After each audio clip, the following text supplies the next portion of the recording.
ଆଜି ଆମେ ଏପରି ଏକ ତିଥିରେ ମହତ୍ତ୍ୱ ଜାଣିବା ପାଇଁ ଯାହାକି ସମସ୍ତ ଏକାଦଶୀ ବ୍ରତର ଆଧାର। ତାହା ହେଉଛି ଉତ୍ପନ୍ନା ଏକାଦଶୀ। ଏହା ମାର୍ଗଶିର ମାସ କୃଷ୍ଣପକ୍ଷର ଏକାଦଶୀ।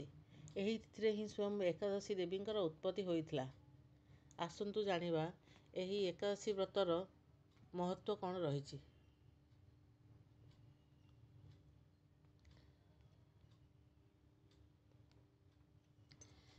ଏହି ବ୍ରତ ପାଳନ କରିବାର ମୁଖ୍ୟ ମହତ୍ତ୍ୱ ଗୁଡ଼ିକ ଶୁଣନ୍ତୁ।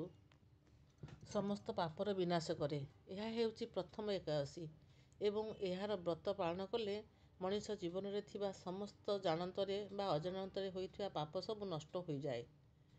ଏହାକୁ ମୁଖ୍ୟ ଦାୟିନୀ ଏକାଦଶୀର ପ୍ରାରମ୍ଭିକ ରୂପ ବୋଲି ମଧ୍ୟ କୁହାଯାଏ। ଏହି ବ୍ରତ ଶ୍ରଦ୍ଧାର ସହିତ ପାଳନ କଲେ ବ୍ୟକ୍ତି ମୃତ୍ୟୁ ପରେ ଭଗବାନ ବିଷ୍ଣୁଙ୍କର ପରମ ଧାମ ବୈକୁଣ୍ଠ ଲୋକରେ ସ୍ଥାନ ପାଏ ବୋଲି ଧରାଯାଏ। ଏହା ମୋକ୍ଷ ପ୍ରାପ୍ତିର ସଂକେତ ହୋଇଥାଏ। ଶାସ୍ତ୍ର ଅନୁଯାୟୀ ଉତ୍ପନ୍ନା ଏକାଦଶୀର ବ୍ରତର ଫଳ ହଜାର ହଜାର ଅଶ୍ୱମେଧ ଯଜ୍ଞ ଏବଂ ରାଜସ୍ୱ ଯଜ୍ଞର ଫଳ ସହିତ ସମାନ। ଏହି ବ୍ରତ ରଖିବା ଦ୍ୱାରା ଦାନ, ତପସ୍ୟା ଏବଂ ତୀର୍ଥଯାତ୍ରାର ସମସ୍ତ ପୁଣ୍ୟ ମିଳିଥାଏ।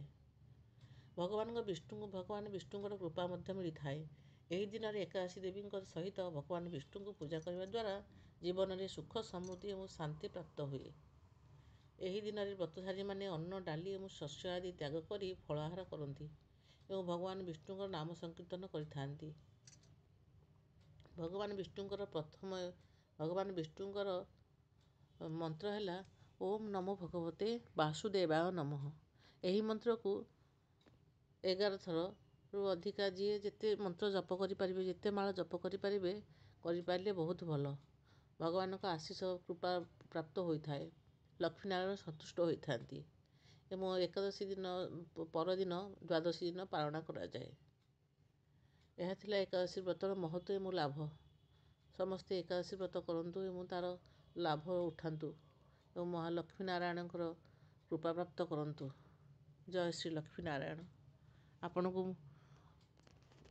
ମୋ ଚ୍ୟାନେଲ ଯଦି ଭଲ ଲାଗୁଥାଏ, ଏହି ଜାଣିବା କଥା ଗୁଡ଼ିକ ଯଦି ଜାଣିବାକୁ ଭଲ ଲାଗୁଥାଏ, ତାହେଲେ ଲାଇକ୍, ସବସ୍କ୍ରାଇବ୍ ଏବଂ କମେଣ୍ଟ ନିଶ୍ଚୟ କରିବେ। ଜୟ ଜଗନ୍ନାଥ।